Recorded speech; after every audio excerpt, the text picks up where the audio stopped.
Hello বন্ধুরা, আজকে আমরা আছি গোসাবা অঞ্চলে, যে ঝটিরামপুর যে গ্রামটা সেখানে। তো এখানে যে গঙ্গা নদী বলে যে নদীটা আছে, সেখানে দেখো এখন টান লেগেছে আজ। তো কি ঢেউ হচ্ছে প্রচুর, আর মেঘও আকাশে প্রচুর হয়েছে। আর এতই ঢেউ হচ্ছে যে বান ভেসে গেছে ওই সাইডে।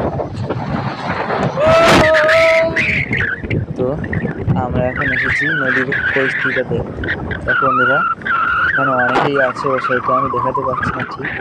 আমাদেরকে মানে এতটা পরিমাণে হাওয়া হচ্ছে, আমাদের ফেলে দিচ্ছে। ওই যে ওই পাশে দূরে দেখতেই পাচ্ছি আমরা, দেখা যাচ্ছে না অতটুকু। প্রচুর ঝড় হচ্ছে আর আমাকে ফেলে দিচ্ছে, আমি দাঁড়াতে পারছি না মোটেও। তো এপাশে দেখো প্রচুর ঢেউ হচ্ছে।